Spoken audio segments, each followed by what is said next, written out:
It is 5:02, so I'm going to call to order the February meeting of the Bloomington Board of Park Commissioners. And Kim, could you start us with the roll call, please? Kathleen Mills. Here.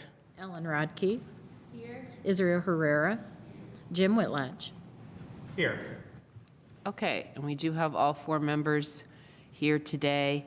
So we always start with our consent calendar, which we've had several days to take a look at. There's a couple of templates in here for things coming up in the summer, a Fair of the Arts and farmers market vendors, that type of thing, and then the usual items that we see. So do we have a motion to approve the consent calendar?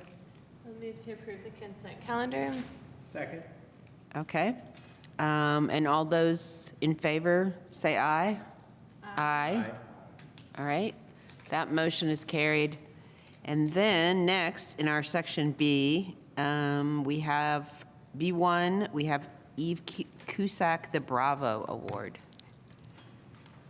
presented by Emily.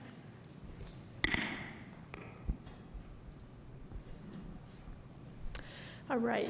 Good afternoon, everyone. Emily Boot, Community Relations Coordinator, and we would like to recommend Eve Cusack for the February 2025 Bravo Award. So on behalf of Jillian and Joanna, I'm happy to recognize Eve with the February Bravo Award. According to Jillian, Eve is an outstanding volunteer with our Adopted Green Space program. She is curious, an avid learner, and a wonderful teacher. She finds many ways to bring people together by making connections that enlarge all our feelings of belonging. Eve primarily works on the Clear Creek Trail and has brought in many volunteers, especially high school students, to help remove invasive species and learn why we care about doing so. Eve has also been involved in our efforts to build urban forest. By learning the full cycle of collecting and planting acorns, she is helping to start an urban forest in our green spaces around Bloomington. She also passes on her knowledge and joy with her Bloomington Montessori School students, and we are very grateful to have Eve on our team. I think she'd like to say something, so I'll have her come up. Thank you. A wise friend of mine recently said, nobody can do it all, so you just have to figure out what you can do and then do it. And I think getting into weed wrangling and native plant restoration has really inspired me in so many ways. It gets me out of bed early on the weekends and pulls me out after a long day of teaching my students. The work is so rewarding because the results are immediately observable. You can spend a couple hours lopping, pruning, and sawing, and then totally transform an area. And then in the next few months, you can see pollinators returning and wild native plants and other wildlife. So it's very rewarding immediately and in the short term. It's also been really great to become part of this community. Jillian and Joanna really create an amazing many amazing opportunities for people like me to get involved and to meet other people with interests in the outdoors and restoring habitat. So thank you very much. Thank you, Eve.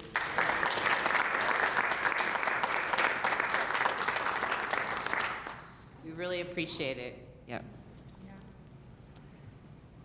Okay, and then we have some staff introductions. First is Ella Thompson, Urban Green Space Intern.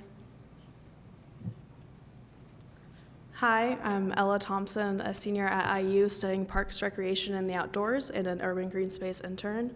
I'm excited to use this opportunity to figure out what I want to do after I graduate this May. Yeah, welcome. Yeah. All right, and then next, also Urban Green Space intern is Lucas Redman. Hello. My name is Lucas. I've accepted an internship with the Urban Green Space Department as of January. I'm also a senior at IU, studying Parks, Recreation, and the Outdoors, and minoring in Public Health. I'm interested in the intersection between how parks and nature affect the human health outcomes. And thank you. You're in a great place for that. Yeah. Welcome.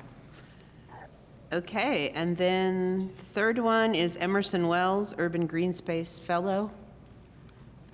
Hello, everyone. I'm Emerson Wells. I am a second semester graduate student at the O'Neill School for Environmental and Public Affairs. I am joining the Urban Green Space team as a Urban Green Space Fellow, so I'm excited to work with our interns and learn more about not only park systems, but also Indiana as a whole. A lot of my background is in not the Midwest, so I'm learning a lot from our great team already about some invasives management and what it looks like to approach parks as social, ecological systems and a vital part of the Bloomington community. Thank you. Okay, yeah, welcome to you as well. Thank you.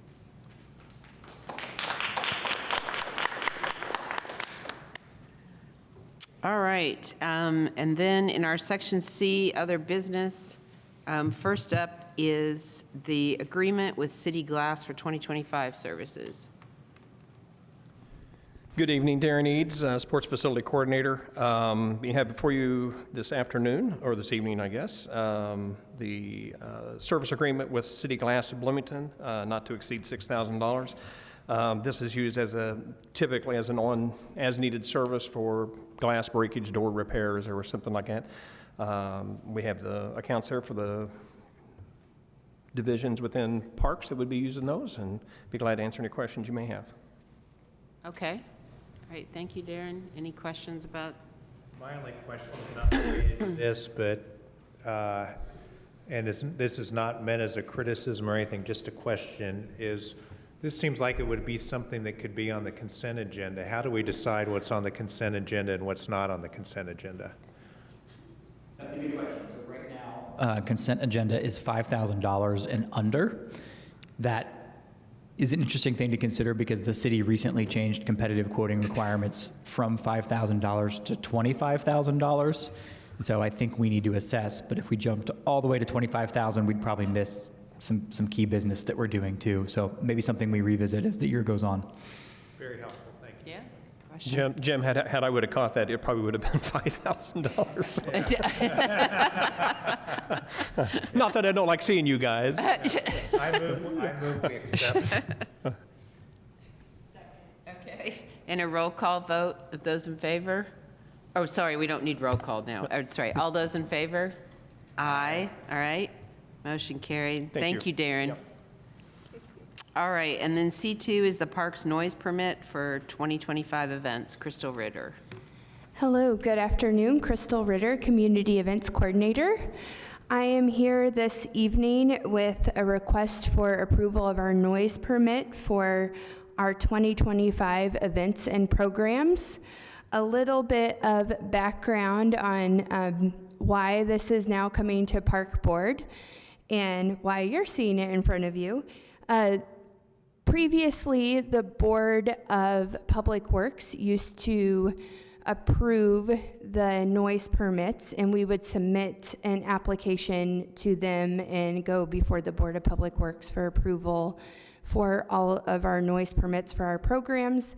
In 2023, the decision was made for events that were applying for permits to use the parks, that those events could seek a noise permit internally through the Parks Department and that we could approve it. So we're bringing this to you just to align it with that and so that it is having some sort of approval process and we're just not signing off on approving noise permits for our own events. So I'm here today to recommend approval of the 2025 Bloomington Parks and Recreation Program and events that we are seeking relief from Chapter 1409, Noise Control of the Bloomington Municipal Code. This code allows the city to prescribe reasonable conditions and requirements that it deems necessary to minimize the adverse effects on the community and surrounding neighborhoods from noise. And you were given a list of all of the dates of all of our programs and events that would have amplified sound or live music at them. And I'm happy to answer any questions that you may have. Well, a couple things. Maybe I'm not remembering this from before, but is this a longer list of things than we use? I remember focusing on like the concerts and the music, but did definition change to include any kind of amplified sound or? So it's always been really any kind of amplified sound. Okay. I will say that we are adding concerts at Hopewell this year, which has increased that list. Some of our other events that we do now, we've added entertainment as a part of those events. Things like that would be the summer launch party, or if we're playing music amplified at Trick or Treat Trail.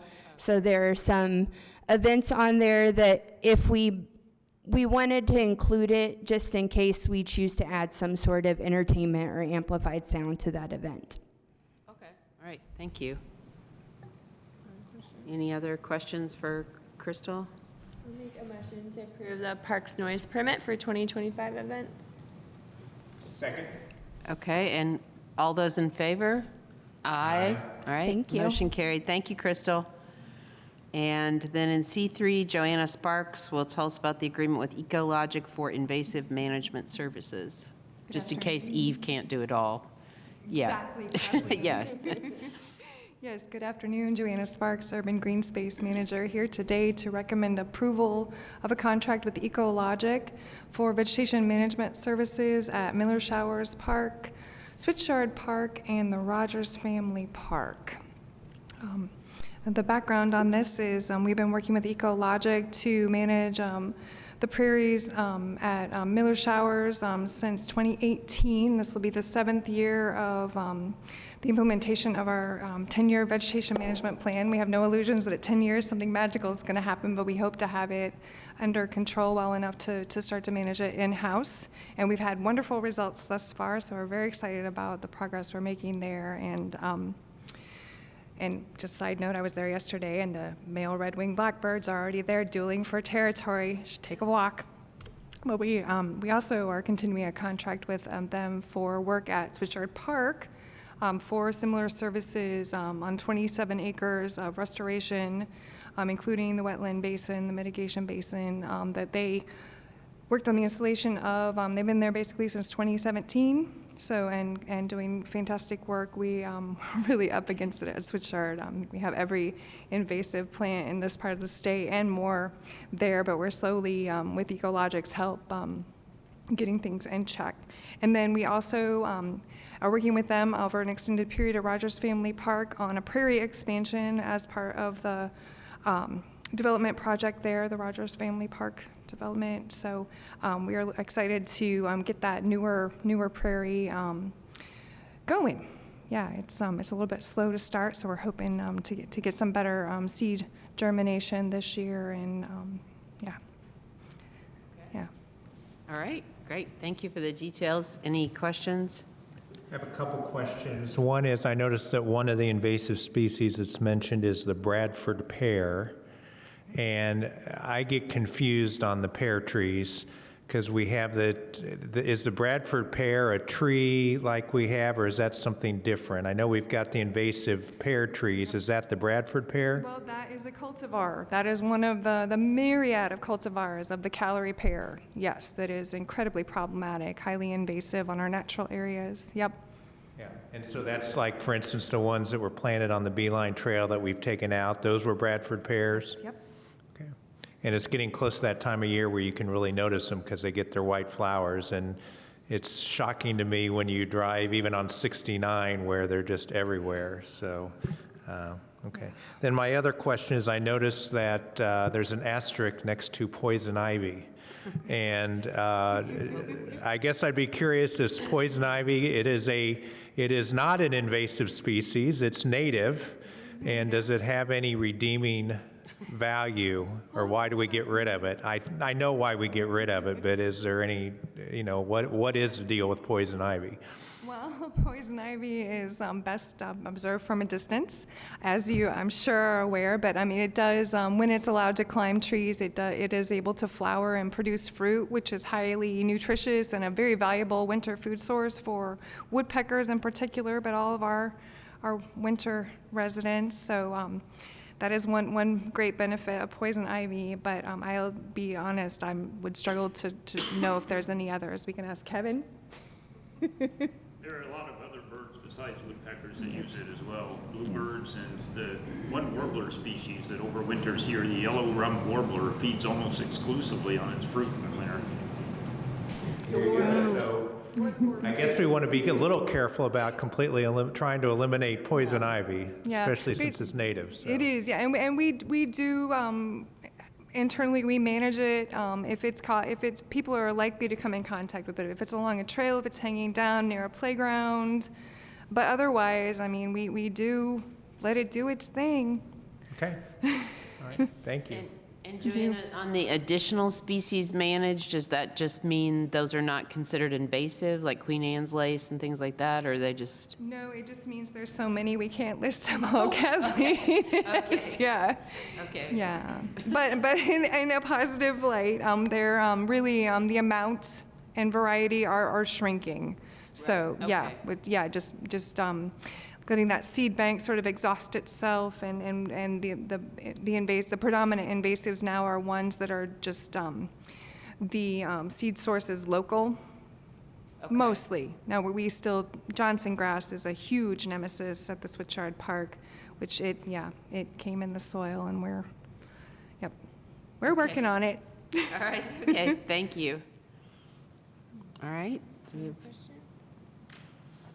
I'll No. make a motion to approve the agreement with Ecologic for invasive management services. Second. all those in favor? Aye. All right, motion carried. Thank you, Joanna. And in C4, then we have the partnership with the Monroe County Senior League Baseball, Cody Martin. Hey, Cody Martin, Sports Coordinator. I am seeking the approval of, again, a partnership with Monroe County Senior League Baseball. This is a partnership we've had in the past. It's an annual thing. They're pretty much our primary rentor at Winslow for Field 6, and they are one of the only leagues in the area that services the youth past the age of 12. Most youth leagues stop or their participation numbers decline sharply after that 12U division. And is this pretty similar to what we've had before from them at the rental revenue and that kind of thing? Mm-hmm. Yep, and that number of 4,000 projected revenue has stayed pretty steady over the last 3 years. Okay. Do you have any information about how many participants they have been having recently? I do. I want to say last year there were around 80, and that's kind of a ballpark number, but. Yeah. No pun No pun intended. intended. Do they have tournaments and things like that? I know they ended their season last year with the Korean Baseball Association that's based here, and so they had a little friendly scrimmage one Sunday afternoon as kind of their final event for the season. Yeah, that's great. Yeah, it's a great option when you don't want to do travel ball and Absolutely, all and of a that. lot more cost effective. Yeah. Thank you. What's the reason for the practice in red? I'm sorry, what was that? The practice is the only item that is like highlighted with red. Is there any reason for that? Yeah. It's because the price went up, or why just that item? The prices haven't changed at all. It's pretty honestly similar to last year and the year before's agreement. Yeah, I think it just says like, it has it in red, so. Oh, gotcha. Under, yeah, Okay. but if it hasn't changed. You're saying it's the same price from? Yes, correct. Okay. Okay. I make a motion to approve the partnership with Monroe County Senior League Baseball. Second. Okay, and all those in favor? Aye. All right, motion Thank you. carried. Thank you, Cody.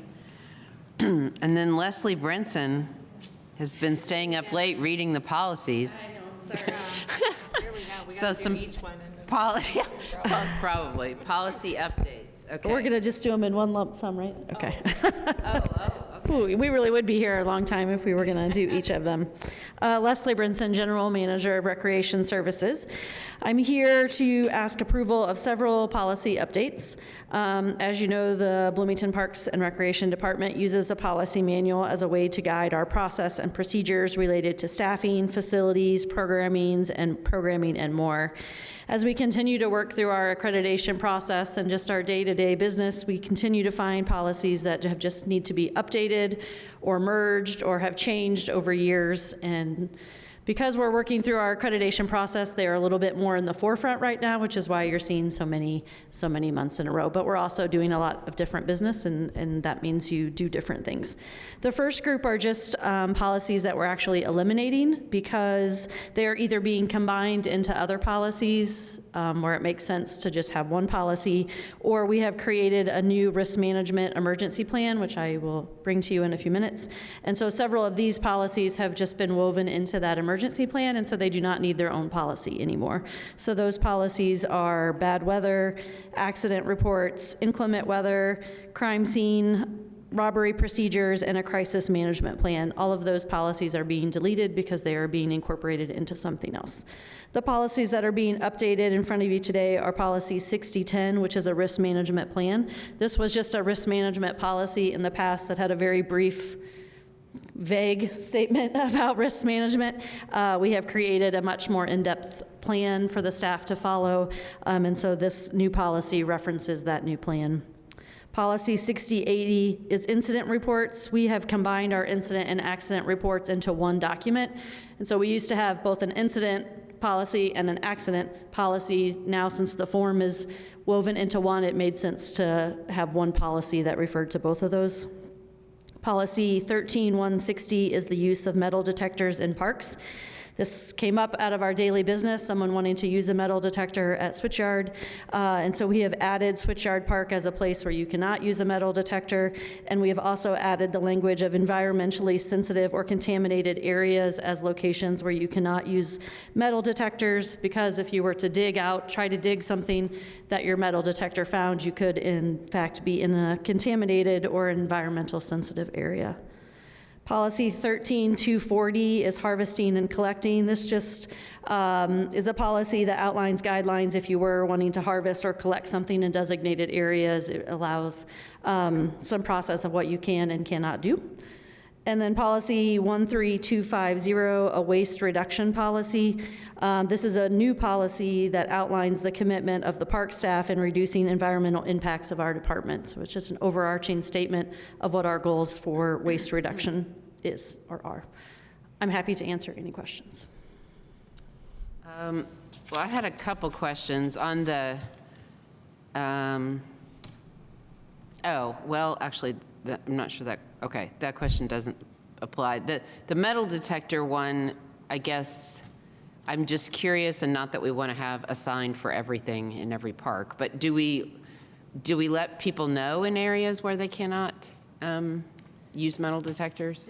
To my knowledge, there isn't any actual on-site signage in any park that talks about metal detectors. This will be one of our forward-facing policies, so it will be in the external policy manual so people can go online and find it and see it. And we are still working on better ways to get that policy out to people through a QR code or park signage. But to my knowledge, there is no signage in any park that specifically talks about metal detectors. Okay. All right. I mean, I wasn't advocating for it, and I know you don't want a sign that has 40 rules on it. Yeah. Also then brings it to light. People are like, oh, you can metal detector. Right. Yeah. I'll go get one. Yeah. Right. Yeah. Okay. Okay. Other questions for Leslie? I have just a couple, and I don't have it in front of me. I didn't bring my computer, but as I was looking through it, it appeared to me there were two places where you could report accidents or incidents, and it may have been, one was policy 6020 and the other one may have been policy 6080. My concern about having two, and both of them mentioned, for instance, workers' comp or things like that. I didn't go through and look to see if they were consistent. But there's always a risk when you have one policy that says, here's how you report, and then you have another policy that says how you report, that they may say different things. And I don't know if we've checked that. And I guess I would recommend that if you have that maybe you just refer, in the one policy, you just refer for reporting elements, and 6020 go to 6080 to do that.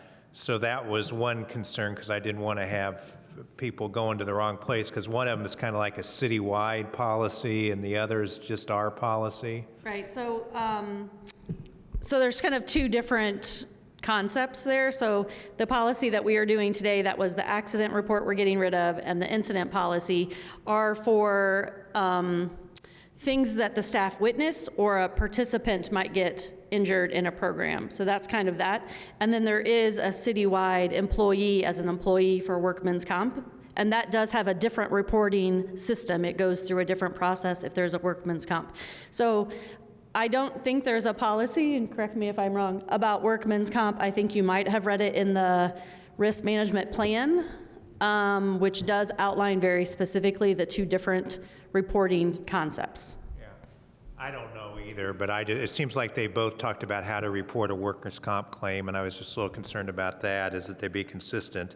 And then in one of those places where it talked about workman comp, it referred to, you could go to prompt care, or you could go to the First Health or something like that.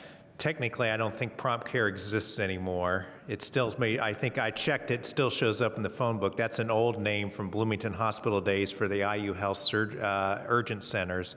I think they're now called the IU Health Surgeon Centers.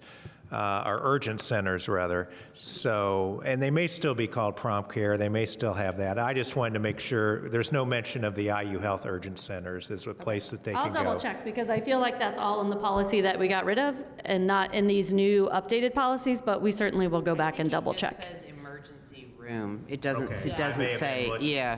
Then maybe I was looking at, like you say, a policy that you got rid of. And maybe But we'll on both of those certainly double check and issues make I sure was. all of that is consistent Yeah. language. All right, that's it. Thank you. Thank you.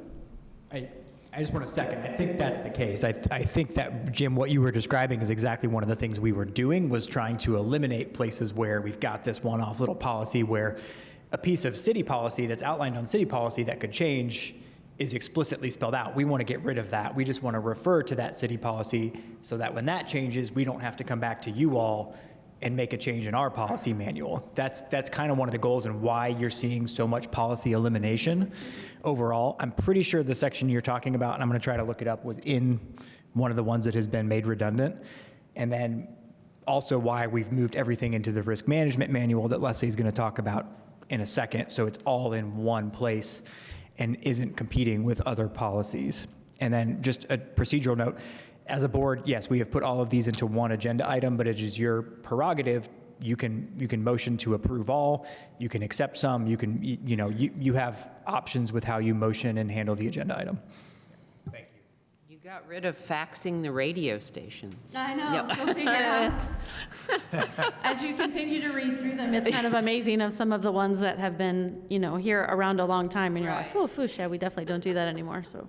That would be great. You should keep that from time to time. Just send a random fax over about something. Any other questions for Leslie about this? And then she'll tell us about the risk management and emergency in a minute. Any other? Okay, all right. Do we have a motion for C5? Yeah, move to approve policy updates to 2180, 6010, 6020, 6050, 6070, 6080, 7150, 10090, 13160, 13240, and 13250. Second. All right, all those in favor? Aye. Aye. All right, that motion's carried. All right, and Leslie? Yes, so again, here to recommend the approval of a newly developed risk management and emergency plan. This plan was developed as a way to centralize the risk and emergency procedures followed by all Parks and Recreation staff members. The plan combines several policies, as we just discussed, facility manual information, and general procedures concerning all aspects of risk and emergency management. Having all of this information in one document will allow for easier access for staff and ease of training on new, full, and seasonal staff. The plan has been reviewed both by city risks and legal, and I'd be happy to answer any questions. Any questions for Leslie about this one? I'll say that one of my favorite things is that it's clickable within the PDF, which is like amazing. So thank you. But don't thank me, I'm not very good at that technology thing. That's a Tim and some other staff. But yes, we're trying, make it easier for people. Yes, makes it so easy to navigate. All right. I'll make a motion to approve the risk management and emergency plan. Second. All those in favor? Aye. All right, that motion's also carried. Thank you, Leslie. And then Rebecca Swift will tell us about the agreement with Centerstone for 2025 Brighton Bloomington cruise. Nailed it. Hello, Rebecca Swift, Operations and Development Division Director, and I am here to recommend a service agreement with Centerstone, Inc. of Indiana. And this is to provide a well-maintained and clean public space. A little background, this is a joint partnership agreement, or service agreement, I'm sorry, with Public Works, as well as Parks and Rec and Centerstone, to cooperate as a part of an employment program to support the Brighton Bloomington cruise. And so these crews, we have two separate that work with our park staff, and they are either stationary at Switchyard Park, or they rotate around to different parks and work alongside our custodial staff. So it's a really great partnership, and in an effort to try to streamline some of how we've been billed and the type of materials we're sharing between Centerstone and our staff, we developed this new partnership agreement. Happy to answer any questions. Is there a little bit more of, with this, of, I mean, have the sort of terms of what gets done in the work, is that a little bit more towards Centerstone this time of? Yeah, so we did put a little bit, we needed them to basically come up with a bottom line, a dollar amount. How much is it going to cost them? And include the transportation, the PPE, all the materials they need to provide their staff to do the work. And there was a little bit of us supplementing that in the past. And by us, it was mostly through Public Works, whether it was leasing an old vehicle to Centerstone to use, or actually giving them materials, tools, rakes, things like that, gloves. So instead, it's put back on. These are not Parks employees, these are not city employees, so we are hiring Centerstone to provide this service. So we just kind of developed and worked with them to come up with an actual dollar amount that included everything that they have to purchase in order to do this program. Okay. But as far as the kind of schedule of work, that hasn't changed from past years. Okay, thank you. Any other questions for Rebecca? I think it's a great program. Yeah. Move to approve agreement with Centerstone for 2025 Brighton Bloomington cruise. Second. All those in favor? Aye. All right, motion carried. And then Rebecca will stay with us for C8 for the agreement with Everywhere Signs for Hopewell Commons. Yes, I'm here still today to recommend an approval for a contract with Everywhere Signs to print 15 banners branded to identify the new Hopewell Commons. This will include the purchase of the pole mounting hardware needed to affix these signs to the light poles, as well as the banners themselves and the installation work. This is all meant to be installed before our official ribbon cutting event on April 23rd, 2025. Hope to see you all there. And a little bit more of a breakdown as far as the detail of what the banners might look like. But this is in an effort to brand the park and put in some new signage. All right, Happy to answer any questions. Questions about this one? Are these like those like banners that you like kind of stick out? Exactly, that like hang off the side, and they're designed to be a little bit, you know, they can move a little bit with the wind. And will they just say like stuff about Hopewell or parks? Hopewell Commons with some color branding. I don't believe there's any there's no tag line or catchphrase or anything. It really is just meant to be Hopewell. There's some additional signs that are going to be going on the B line, almost directing people, like an arrow. You've probably seen some of those signs, Hopewell this way. But these particular banner signs are really just for branding for the park. Okay. I'll make a motion to approve agreement with Everywhere Signs for Hopewell Commons. Second. All those in favor? Aye. Aye. All right, motion's carried, okay. And then Rebecca has one more, which is the agreement with Kurtzile Barker Engineering for bridge inspection. Yes, I'm here to recommend a service agreement with Kurtzile Barker Engineering, Inc., or KB Engineering, for the inspection and summary report of the bridge located in a recently donated parcel near the Southern Meadows development and the Bloomington Rail Trail, I'm sorry.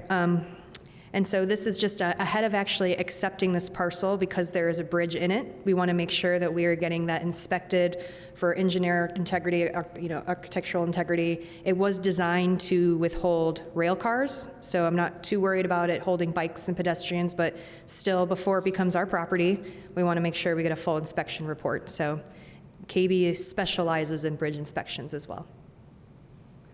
Sounds like a good idea. All right. I'll make a motion to approve agreement with Kurtzel Baker and Barker Engineering for bridge inspection. Second. Okay, all those in favor? Aye. All right, motion carried. Thank you, Rebecca. And then next up, Heidi Shoemaker will tell us about the Griffey Lake Nature Preserve Deer Browse Study Results 2024. Yes, so I am Heidi Shoemaker, Natural Resources Coordinator with the Parks Department. I'm going to start out my presentation by actually introducing Kevin Tungesvik with Ecologic. Ecologic has been studying some transects at the Griffey Lake property for about 4 years now, since 2020, to assess the impact that deer browse is having on the herbaceous plants at the property. And so Kevin is here to give the results of the 2024 study. Thank you, Heidi.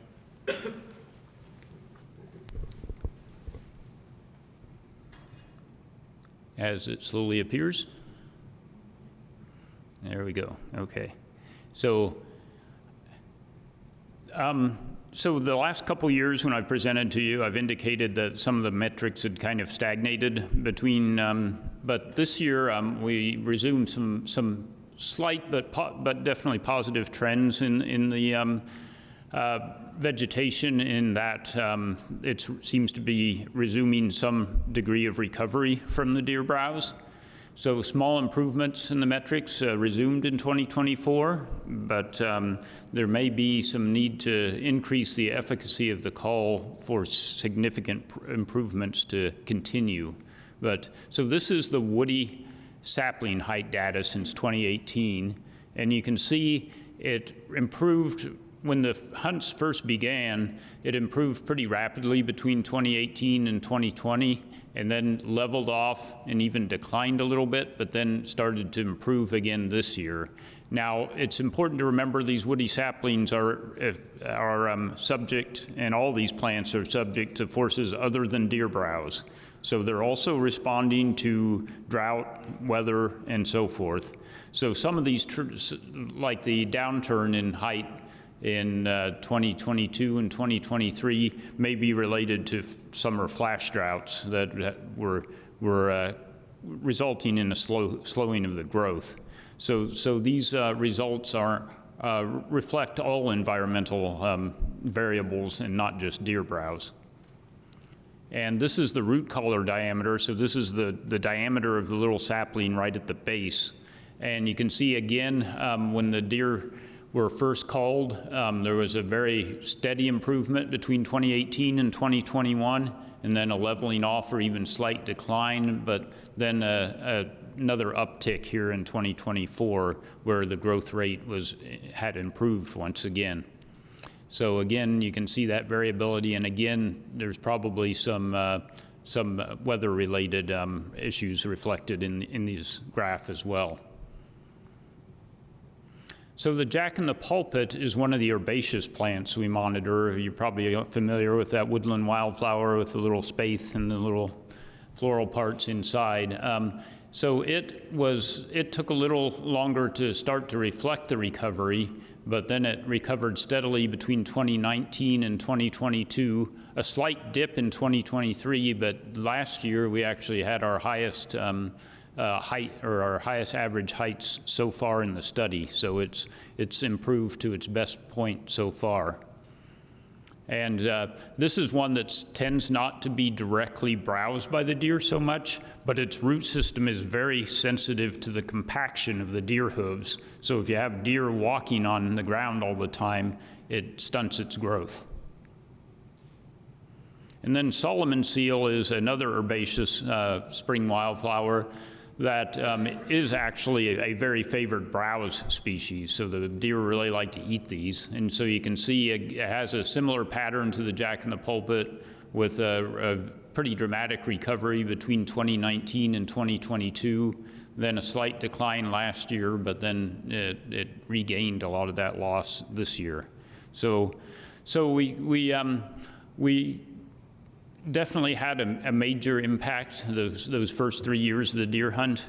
And so the browse went from pretty extreme to moderately bad, I guess I would call it, because I still see a lot of browse on the favored species. So when we first started, the deer were eating a lot of things that aren't their favorite foods because they were kind of desperate. They were eating a lot of different trees. Now they're primarily focusing on the ones that they really, really favor. So you don't necessarily see it reflected in the overall data for woody plants as much as you did at the beginning, because they were browsing all species when they were really kind of almost starving out there. Now that the deer herd's been culled somewhat, they're moving their browse to their heavily favored species rather than eating everything.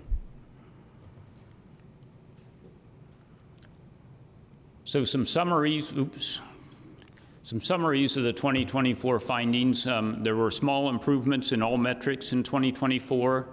Browse has moderated since the culls began, but browse remains locally heavy on favored species. Saplings such as ash trees that make up there's a lot, even though the large ash have died from emerald ash borer, there's still thousands of little saplings in the understory, and they make up a lot of what's sampled in those studies, and those are not being browsed very much anymore. And woody plant growth rates, as I mentioned, are affected by dry soil from recent flash droughts. So these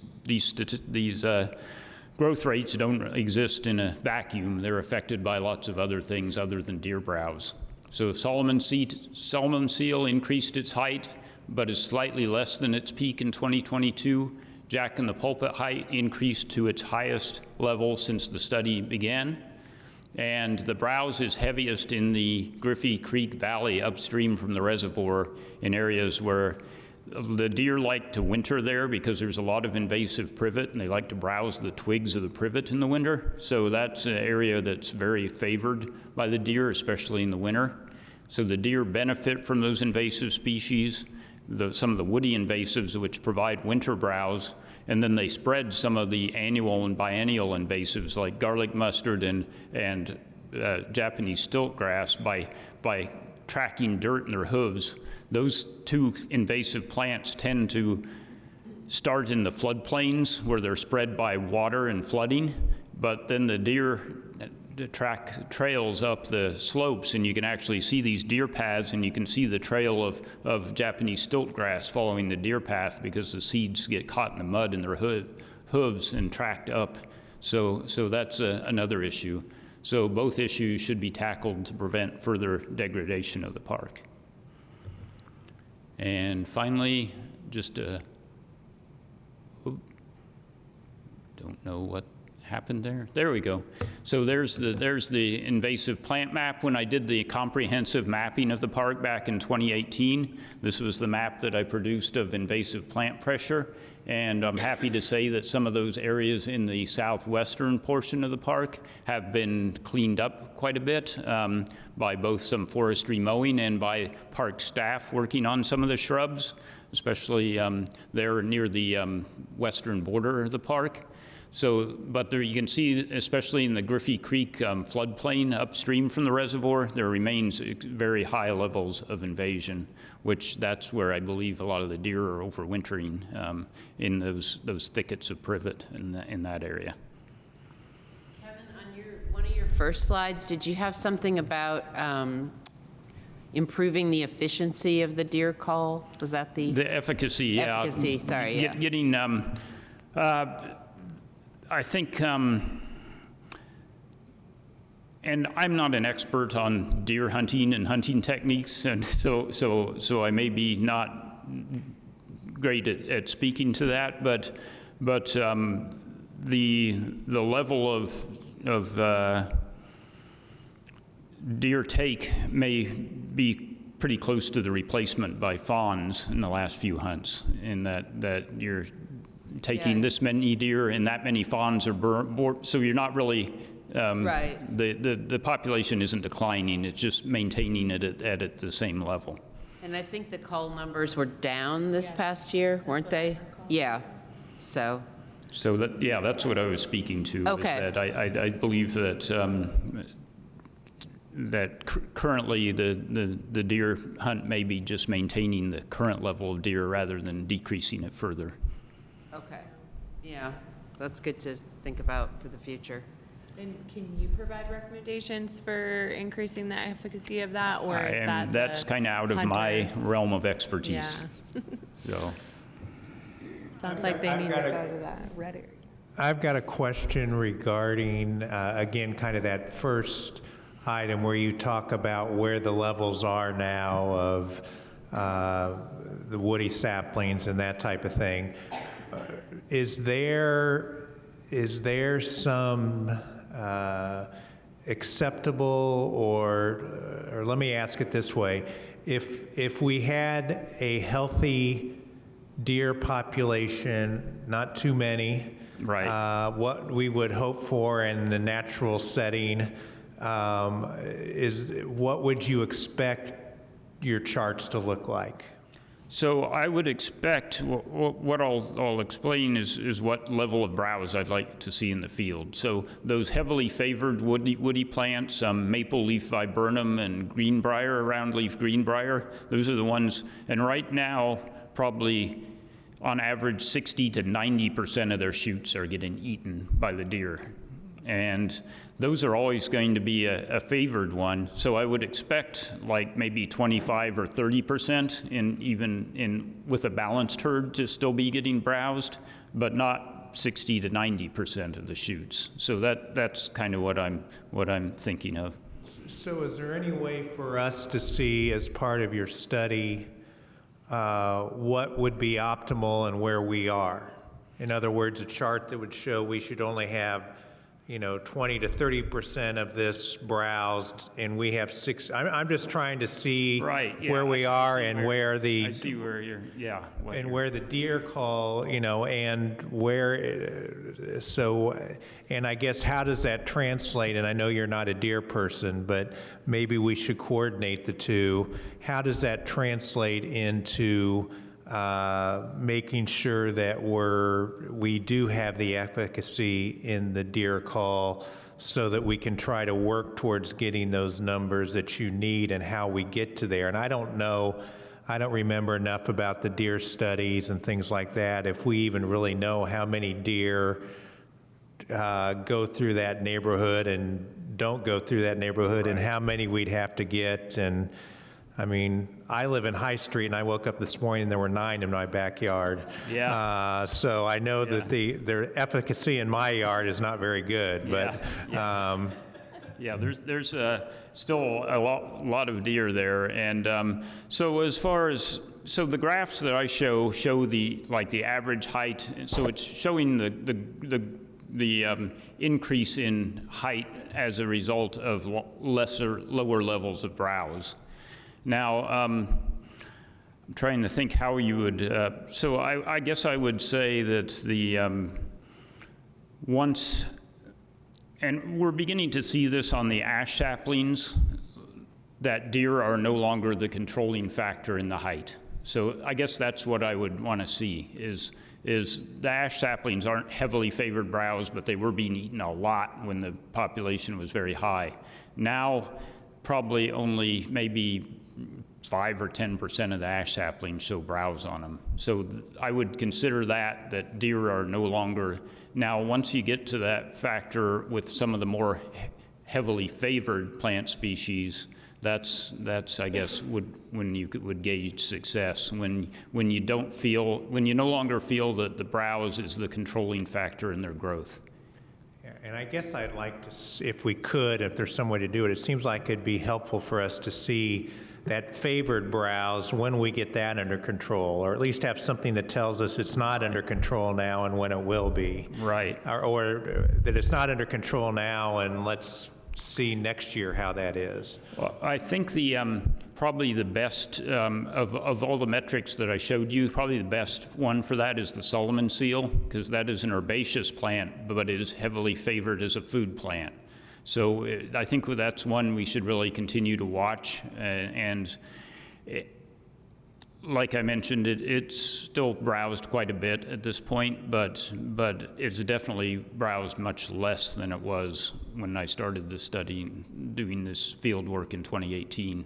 So that chart that you showed us, what is it actually showing us? The chart goes up, and is that showing us less browsing, or is it showing us more plants? So that is the average height of the plant. So the Solomon seal's average height was like, you can see there's a height in centimeters on the side of the graph. So it's gone from about 8 centimeters in height to about 15 or 16 centimeters in height now. So it's almost doubled in height since the beginning of the study. So that's pretty good progress. There's a point at which, when we, like I described on the ash saplings, that we'll see that the deer browse is no longer really a controlling factor on the height, and other environmental factors are controlling it, and that's where we want to be. But as long as you still see it going up as deer populations go down, that shows that you've still got some ways to go. But does that translate into any information that we can gather on how much that's being browsed? I guess it's because it's growing higher, they're not eating all the plants. Right. So we don't know what percentage of the plants they're eating, or? That metric isn't taken at this time, but it could be. So I don't know if it's valuable or not. I don't know. And for the second punt of the day, I'm going to get out of the weeds and just kind of go and stop asking questions. But I just think having more information on that would be helpful. No, I think that's a very good inquiry. And I have been taking a rough measurement on the percent browse on those two favored woody species, the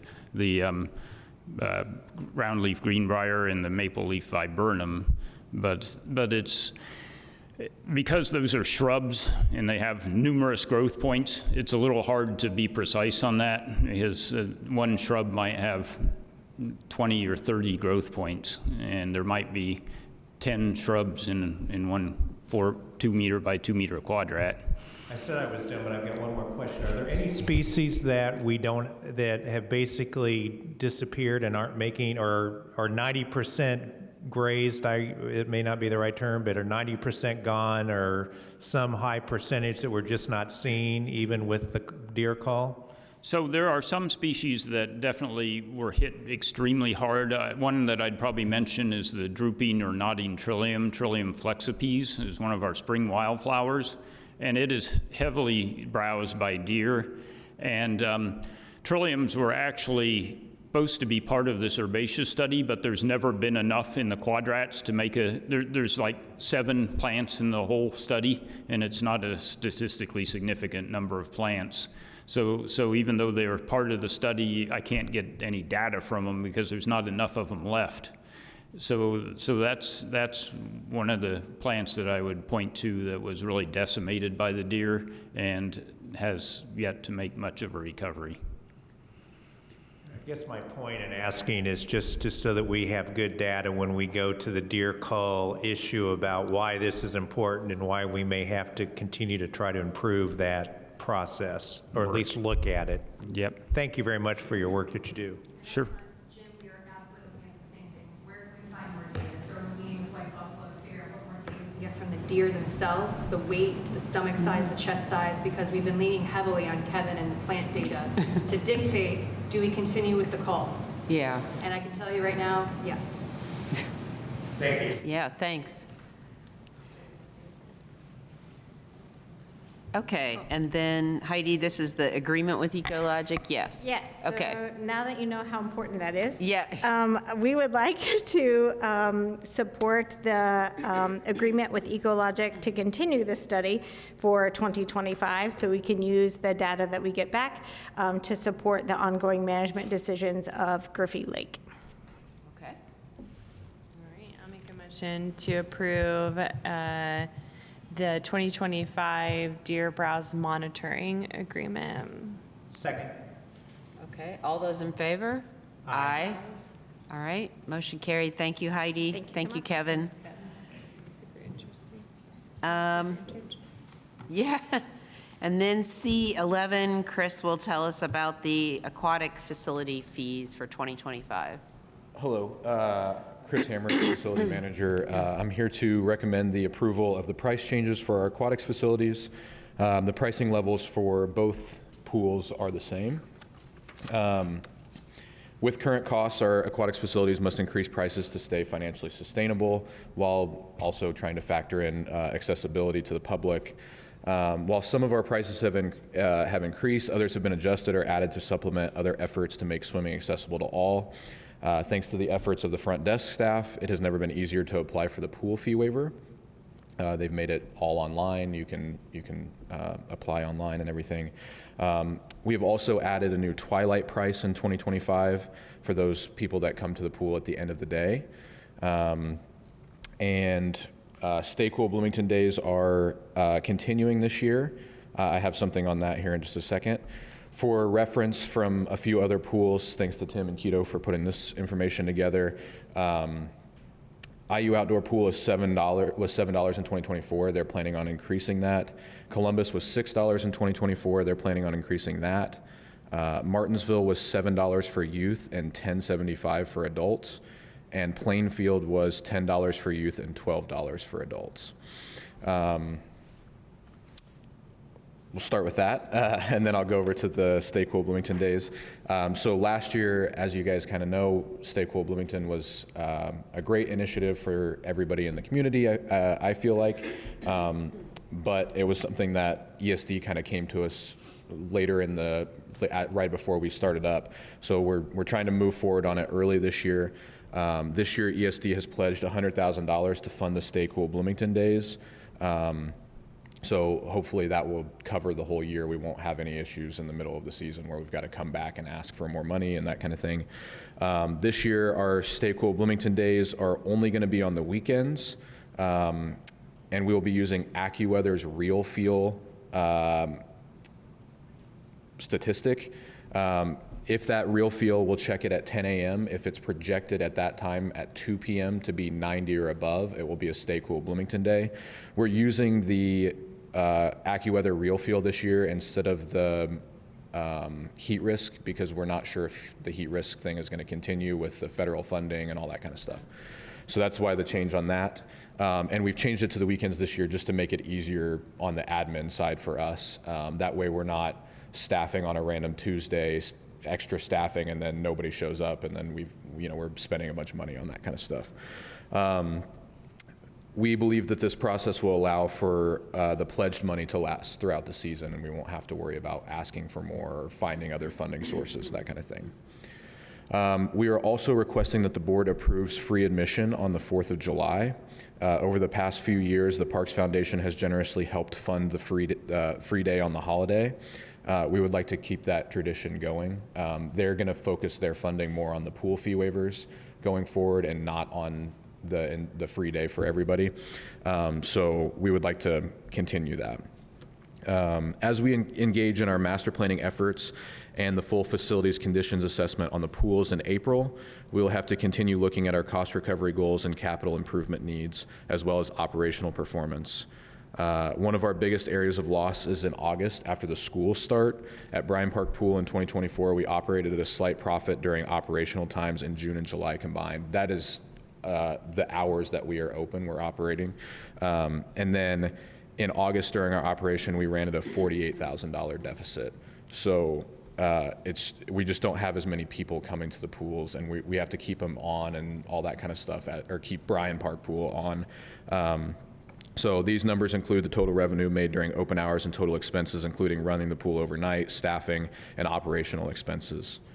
It costs about $340 per hour for Bryan Park Pool to be open, and this does not include any preseason startup or end-of-season shutdown expenses or major capital improvements such as the new liner that came in this year. So that's kind of the background of why we're looking at increasing the prices and trying to figure out ways that we can keep it accessible but also make it financially sustainable so we don't find ourselves in a situation where we can't afford to run pools anymore. So. Okay, thank you, Chris. I appreciate all that background. And I also appreciate that the the final proposed rate came down a little, because I know we talked about that in a previous meeting, just keeping things accessible for people. I think the twilight admission is a really clever idea. That's really nice, a little discount there. And also what you've done to make sure that people don't feel like if they buy a season pass and then there's the cool days, that they've somehow been scammed or something. So I think that's a good adjustment. I'm curious about the lap swim time before opening. If I know nationwide there's been quite the lifeguard shortage for the last few years. Will it be hard? Like, I don't know what time that would start if the pool opens at 11. If the staffing would be an issue then? Yeah. Or? So in the past, what we've done is our lifeguards also teach swim lessons. Oh, right. And this year we're splitting the swim lessons, and we're having swim lessons Tuesday, Wednesday, and Thursday mornings, and then on Monday, Friday, and I think it's Saturday, we're hoping to have the lap swim time. So it'll be at the same times that we're normally having, that we've had swim lessons in the past. Right. So it would just be, we're just trying to figure out other ways to offer options for members of the community that might want to come and swim. And we got to figure out how we're going to afford all the laps or all the lanes and all that kind of stuff. But yeah, I think it's something that we've heard from people that they want, and I think it's an easy add for us. So That was my next question. Are you going to have, there's currently one lane. Are you going in Bryan Park Pool? And I don't know about Mills. Are there lanes? There's one lane. One at Mills lane. as well. Yeah. Okay. We have to figure out exactly how that looks Right. in terms of, because we'll have to add a hook on each side so that we can attach the lane and stuff like Yeah. that. And then the lifeguards will have to take the lanes out after we open up. So we're trying to figure that out, but as we get prepared, we want to make sure we get this through the price. So. Okay. Also, can you make the pool deeper so that when my arm goes down, it doesn't scrape the bottom of the, yeah. Okay, Yeah, just by May, yeah. That is another interesting one for sure. Yeah. So. All right. Yeah. I was just curious, like from the rental standpoint, about how many like full day rentals do we actually get per year? We had 0 last year. Okay. Yeah, And almost all of it is in the evenings, and that's something I didn't include in my original. All of the non-reverting fees are staying the same. Okay. The only change is that in 2025 there won't be any out-of-city fee, so it'll only be everything will just be the same fee for everybody. Okay. Yeah, I was just kind of curious because it. Yeah. The only one we had was the Parks Foundation on 4th of July last year. Oh. Okay. So yeah. Gotcha. They basically paid out the fee or whatever. Okay. Question about the $100,000 and the free swims when the temperature is a certain degree or whatever. And you indicated you're only doing that on weekends. Last summer, how did we do that? Did we do it any time that the temperature got over that amount? Yeah, it was based on heat risk. So there were days where it was 84 degrees, but it had been hot for several days in a row, and so the heat risk was high enough that we had a free day on that day. So this year, like I said, if doing it only on the weekends, we calculated how much it would be if every single weekend day was going to be a free day, and then we backed it off of about how much based on we had last year, and then we're hoping that our money will ESD has pledged that money, and then they've also pledged that money that we will be able to use it for our pool fee waivers, which I think you might be talking about as well. So hopefully that will help us fund everything for this year, yeah. So tell me how you allocate that $100,000 to, in other words, it's a Saturday and it's one of the days where it's going to be applied. How do you know how much of the $100,000 to assign to that specific day? Yeah, so we will have our staff at the front desk just like normal, and as people come in, our staff will ask, are you on the pool fee waiver? We won't charge ESD for that. Or if somebody has a season pass, we won't charge ESD for that. So if they would normally be paying or they would normally be using one of their punch passes, they get calculated as part of that entry, and then we'll charge ESD for that amount of money. And okay. do you think that using the the AccuWeather criteria will be any different than the heat index or whatever you used last year? Or do you think it will result in different numbers or different times when it would be applicable? There were more days last year that the heat risk was a level 2 or above than it was 90 or above in terms of the AccuWeather real fuel. That's just, like I said, that's because the heat risk is like if it's hot for several days in a row, or if it's 85 degrees during the day, but then at night it only gets down to 80 degrees, it doesn't cool down enough for everybody to, get out of the heat and that kind of thing, then the heat risk will stay up throughout the day. The other thing that was really a challenge for us with the heat risk last year was there were days where everything around Bloomington was a red, it says it's super hot, but Bloomington itself was lower on the heat risk. So this is just, we'll type in Bloomington on the website, and if it says Bloomington is a 90 or above, then, so it just helps with the admin side of that. Does that make sense? So you expect by using that index, if you did it like you did last year, or the AccuWeather rather, if you did it like you did last year, you'd have fewer days where you would be using it? I would assume so. I don't know exactly.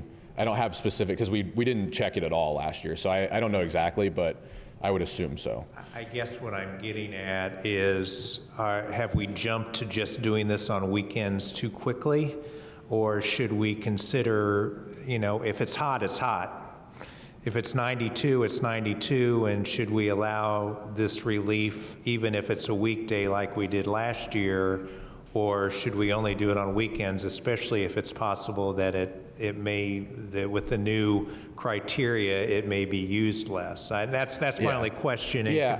Is it possible to go back and see last year, if we'd used this criteria, how many times it would have been utilized? Yeah, I did try to do that, and it doesn't seem to store it from last year, at least from what I could find. It is possible that we're jumping too far the other way, but I do think that it will help us a lot on the admin side, like I said, of making sure that we're able to staff properly for how many people we think are going to be there.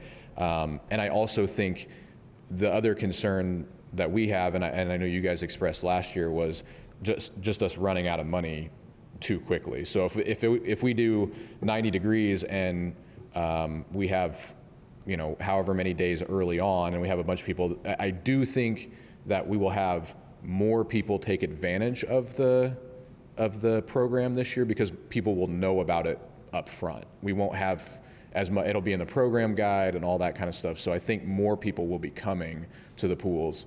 So it may cost us more money for each individual day, but I do think there will be fewer days overall.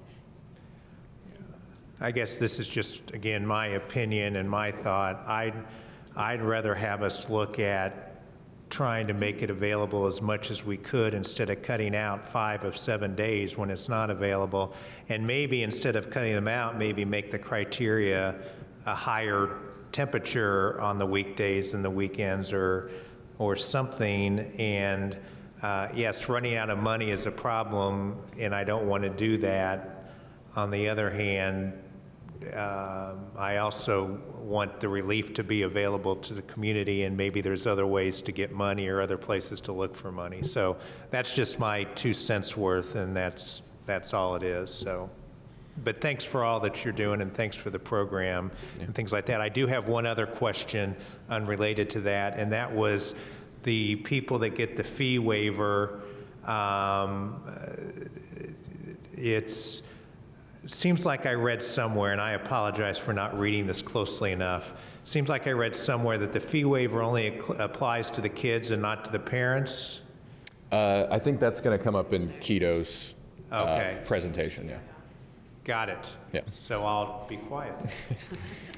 Did you say that the Parks Foundation is not funding the pool waiver program? No, they're Just the hoping to 4th spend their money on the pool waiver program On the and not on the 4th of July Okay. day. Okay. So that's why we're separately asking for 4th of July to be a Right. free day at both pools for everybody who comes. Okay. Yeah, I just want to make sure. And besides the 4th of July, have we thought about one important day that is the International Day for Children in June? We have not. In the past, as far as I'm aware, 4th of July has been the only day that has been funded, and that's why we've asked for this day specifically. We haven't considered any other days. There might be like a sponsor for that day, the International Day for Children. Would be that something that could be incorporated in the? Yeah, so we could run it the same way that has been run in the past with the Parks Foundation, where they can just rent the pool for the day and then everybody comes in for free. And so that is, I don't remember the exact number. Yeah, it's $12.50 at Mills. So it should be paid by the foundation or any sponsor who would Yeah, like if there was to. a sponsor for another day, yes, they would pay whatever that price is for the pool rental. Like I said, the Parks Foundation, as far as I understand it, they don't want to pay for the pool rental for the 4th of July anymore. Let me offer a clarification on that. I don't think it's not that they don't want to, but what we're trying to do with the Parks Foundation, and what the great thing is this year we've got time to look at all these issues together, whereas this came up very late in the game last year. I think we did a good plan, but what we're trying to do this year is balance all these things. And the Parks Foundation, we have the opportunity to look at some of our more holistic needs for the pool, and maybe some fundraising, maybe some donors that can help us take care of these big capital needs that we know our pools need. They're not very accessible. The condition is failing. The pumps need help. The locker rooms are poor. There's binary restrooms. All of those issues that we want to look at, have the Parks Foundation focus there. At the same time, the best practice for us is to target subsidy to people who need it the most. So free days for everybody is great, but in general, for a Parks and Rec program, we want to try to target subsidy to the people who really need it. The fee waiver program is doing a great job of that, and Keto's going to talk about that in a second. So the great thing is we're trying to balance this $100K climate change funding commitment that we've gotten from ESD to, one, do free days. And some of the feedback we heard last year was that season pass holders, Kathleen mentioned this, there was some friction there a little bit, and also that it was hard for Chris to staff on weekdays. Hence the sort of move to try to target it towards weekends, which is when most people are available and ready to take advantage of that anyway, while still targeting to not run out of funds, because that was a concern last year, and then still have some of that commitment left over to help us fund the fee waiver program, which is otherwise unfunded. And is just something that we're doing for the community for kids based on free and reduced school lunch. So again, I'll wait on that because I know Keto's going to talk about that. But just a note on how the foundation kind of fits into the big picture of what we're trying to do with all this. Okay, sorry. So not trying to be, not listen. The fee waiver program is funded by the ESD or it's funded by the foundation? Newly this year, and we don't know how long this funding will last or stick around, we have a commitment that ESD will help fund the fee waiver with what is not used for Stay Cool. Okay. Yes. And if we run out of all of that, we're eating the cost on the pool waiver program? Yes, which we have done historically anyway. Okay. Yes. Thanks. Okay. Any other questions for Chris? But wait a second, so the waiver would be for the hours that are reserved, right? For the Children's Day. It's not a flat fee So for if being they were to rent the whole day, it's a flat fee. If we wouldn't charge any, like for instance, for 4th of July last year, we didn't charge anybody that came in. The Parks Foundation paid us the flat fee, and that's the it. flat fee would be the. It says at Mills, it says $12.50. I know on one of the sheets it has the Bryan price, and I just can't remember off the top of my head what the. When you mention flat fee, it wouldn't be $3.50 per hour. It would be. There's a separate fee for the whole day, so it's less than what it would be per hour.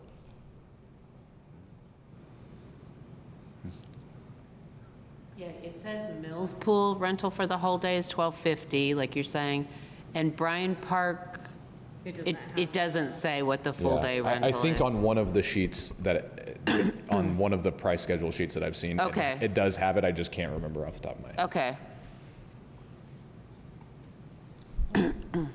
Okay, thank you, Chris. Any other questions, or are we ready to have a motion? Are you all good? Okay. Yeah? I'll make a motion to approve the aquatics price schedule for 2025. Second. All those in favor? Aye. All Thank right, you. motion carried, thank you. And then related, Keto will tell us about the updated fee waiver policy. Sure. Satoshi Kido from Sports Division. Before that, I want to take this opportunity to thank Chris. Changing the program and the format fit into community needs. This is not an easy task, but Chris is willing to do that, and I appreciate his effort. Where's my glasses? Now I can see. The Bloomington Parks Recreation Department uses a policy manual to manage process and procedure related to staffing, facilities, programming, and other areas. I'd like to recommend the approval of the updated aquatics fee waiver policy. The policy was originally written in 2009, and some statements in the policy were out of date. So that's the reason why I had the update in the policy. And the policy has been modified to meet requirement of the current fee waiver program. And I believe you have a copy of the policy in front of you. And the main changes we're making is number one, it has to be Bloomington resident. Number two, tied into school meal program. Number three, registering online portion. And number four is updating the word from parents, guardian, to supervisors. Those are summary of changes. Any questions? Previously, people outside of the city limits could also get the fee waiver? That's, No, we that- don't know, but didn't have that in the policy. Oh, No, okay. that is not a change, though. That is consistent. That was, okay. All right, any questions for Keto about the fee waiver? No, I think it's great. I think it's a great change. Thanks for working on this. I agree. Yeah? This will be rolling, right? There is not a range of dates when they need to apply. It's rolling, yeah, it's, Registration date? yeah, It's whole season. right, but it's not a specific time when you need to apply. Oh, It's, like a cutoff. yeah, like, Yeah, no. Kim just said about 2 weeks before the pool is closed for the season, we'll stop processing new ones. Oh, sure. But yeah, so no real cutoff there. Okay. Well, this is great. Thanks for the change. I think that's, to your point, Tim, I think we're helping the most marginalized in the community. So I'll make a motion to approve the new updates to the policy manual for the aquatics fee waiver policy. Second. All right, and all those in favor? Aye. Aye. All right, thank you, Keto. Motion carried. thank you. And Chris is back with more pool usage. Yes, so this one hopefully should be pretty easy. Staff recommends the approval of the partnership agreement with Pathways. Previously they were MACM, Monroe County United Ministries, and we've had a partnership agreement with them for a long time, and both sides seem happy with it, so. Just a name change. Yep. Yeah, okay. And they just go, they go every day during the summer? They go to Mills Tuesday, Wednesday, and Thursday in the morning, Okay. right before we open. So Before that's, you that's open, why it's a okay. partnership agreement. And I'll make a motion to approve the partnership with Pathways for 2025 pool. Second. All those in favor? Aye. All right. Thank you. Motion carried, thanks. And then finally from Chris, we have C14, the fee updates for Frank Southern Center. Yeah, so I'm here to recommend a few changes to what we discussed at the previous price schedule discussion about the Frank Southern Ice Arena. This being my first time doing this, I probably should have just waited until we did our end of season reviews. So I made a few changes. Almost everything is going down in price. So our rink rental is $260. You guys can see all this. Yeah, you don't need me to read all that. But basically, after the end of season reviews, we feel these changes would best serve our community and keep it as accessible as possible. Slight reduction in price for public skate. We have eliminated the season-long passes. We just couldn't find a price that made sense because we'll have some people that want to come use it 400 times and some people that want to use it 4 times. So it was just hard to find. And it seems like the 20 punch passes or the 10 punch passes are working for that. The rink rental rate has lowered so we can make a more progressive increase in prices instead of just jumping it straight up to $280. Lowering the house hockey cost to make it the same for all levels, and we want to make this program as accessible to everyone as possible. For us, it helps us. The more kids we can get into house hockey, the more it helps our other programs grow, the more it helps us just get kids in the rink and having fun. Couple additions. We are requesting the addition of a tri-hockey for free day and a figure skating for free day. These would just be one-day events. They would be an hour or two, and it would just be a free event for people to come and try and see if they like it. And we would do these early in the season before everybody signs up for whatever sport. And we are also adding summer rental and drop-in prices. So our summer rental price would be $50 per hour, and our drop-in price would be $10. And this is just because our building is sitting there and it's not being used at all during the summer, so we're just trying to figure out ways to be financially responsible with that. Yeah, so that's brand new. I guess, so is it going to be, I guess you're going to be open hours throughout the summer every day, or like how's that? Not necessarily. Okay. So we're trying to figure out exactly the best way to do the drop-ins because we want to minimize how much we're having to bring staff in.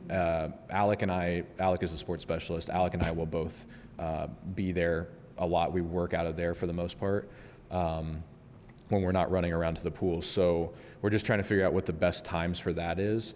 Our rental times will be, they'll have to call us and set a time, and we'll have a supervisor and that kind of thing. So we've had a few groups. Ball hockey wants to use it. Roller hockey wants to use it. The bike polo, bike polo has reached out to us. They want to use it. So like I said, we're just trying to figure out ways that we can make it make sense on our end and their end. Yeah, cool. I think that's pretty cool. I think it'll get hot in there. It does, yeah. It just depends. We don't have the best insulation in the building, so it's something we've never done before. So it may be something where it doesn't work super well, or it may be something where we find we really only can rent it in May and or May and April and May kind of thing or something. But we're just going to try it and see if it works. And yeah, that's awesome. I think that's great. I'm sure people have been asking for it for a long time. And then we're reviewing. This is all part of. Frank Southern's part of the sports facilities capital planning that we're doing. Yeah, we're not doing the specific level of facility assessment on it with master planning that we are with the pools, because Chris has already had a consultant come in and give us some ballpark figures that we can run off of. Yeah. Okay. Cool. Okay, sounds good. I'll make a motion to approve fee updates for Frank Southern Center. Second. All those in favor? Aye. All right. Thank you very motion much. carries. Thanks, You're Chris. finally free, Chris. Yeah. Thank you. Had to wait till the end. Yeah. And then finally, C15 is the right-of-way dedication for Aurora Road, and that is Tim. Yes. Good evening, Commissioners. Tim Street, Director of the Parks Department. I have a just quick right-of-way dedication item tonight related to Aurora Road. Actually, you may recall that about a year and 3 or 4 months ago, we actually did dedicate some right-of-way here already to the county. It turns out they didn't get enough, so they came back to us looking for some more. The county is replacing a road bridge just southwest of Jackson Creek Middle School on Aurora Road this year, starting in August. In order to relocate the utilities, including the gas line there, they need to dedicate a little bit more right-of-way. It doesn't affect our operation of the trail as it turns the corner there. It is virtually no impact to us, and so we would ask that the Board of Park Commissioners approve this dedication. Sounds good. Any? Make a motion to approve a right-of-way dedication for Aurora Road. Second.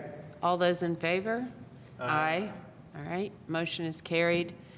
And then we don't have any reports this evening, so we will go back over to, first we will see if we have any public comment. Anyone here in person, please come on up. Tell us your name, and there's usually a sign-in over here, yeah, and you have 2 minutes.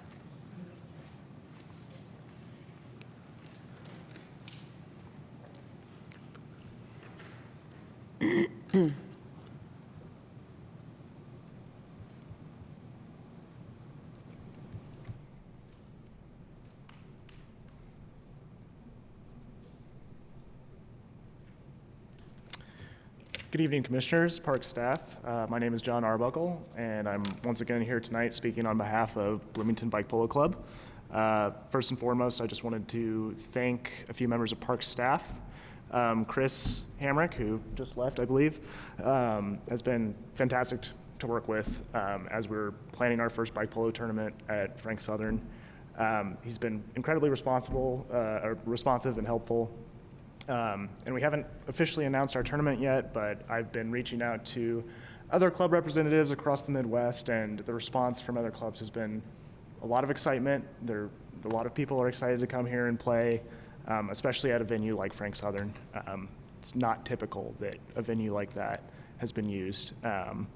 So we're really grateful for that opportunity and really appreciate Chris and the staff at Frank Southern for working with us to make it a reality. Also, we would like to thank Rebecca Swift, Mark Meritz, and operations staff for repairing the light at the Building Trades Park basketball courts. With the shorter daylight hours over the winter, having that light working again has made a huge difference for us. We've been able to continue to play there into the evenings.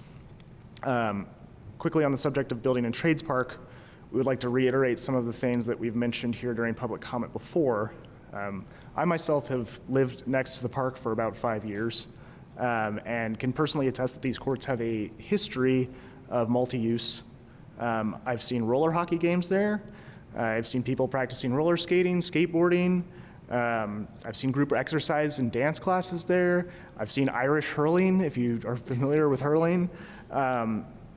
It has a long history of multi-use. And right now we're playing bike polo there almost every week for the last year. You can go out there and see where we play because we're out there sweeping the court, and the concrete is a lighter color than the rest of the court because we've been sweeping it for so long. I realize that the Phase 1 redevelopment contract was approved in December, and that Phase 1 does not include the courts, but the current master plan for the redevelopment of the park does show a large majority of that court space being dedicated to pickleball. And pickleball is obviously very popular, but we are concerned that the installation of permanent pickleball courts there could potentially erase the history and the continued use of those courts as an informal multi-use sports space in favor of something that's trending and popular right now. And we really urge park staff to consider a multi-use design there. Other cities like West Lafayette, for example, have managed to make it work for pickleball, bike polo, roller hockey, all in the same space. And we'd be happy to discuss this further with park staff and share our concerns and ideas. Thank you for your time. Okay, thank you, John. Appreciate it. All right, any other in-person comments or online, anything, Kim? Okay, nothing online. All right, then we will go back over to Tim for any final announcements at exactly 6:30. We nailed it.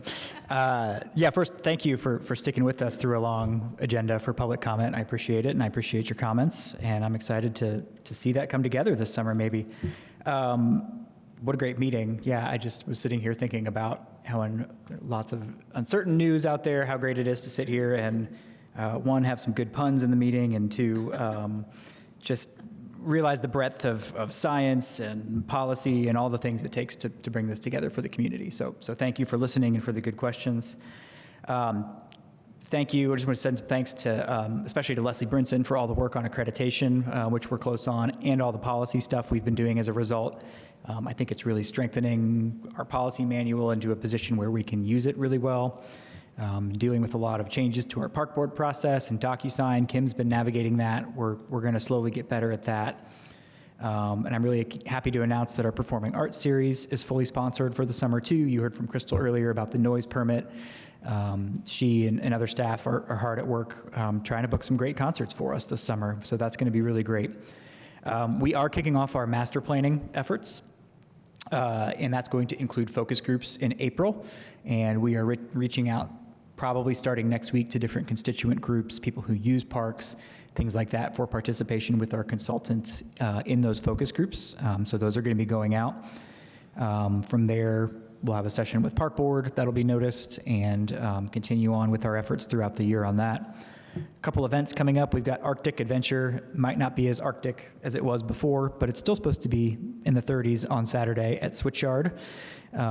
We have the Pet Expo, which people in this town love their pets. Let's just say that. And it is a very popular, well-attended, sponsored event. March 9th at Switchyard. I'm going to take my dog. It'll be a good time. Ice Arena, we've had a really great, successful season.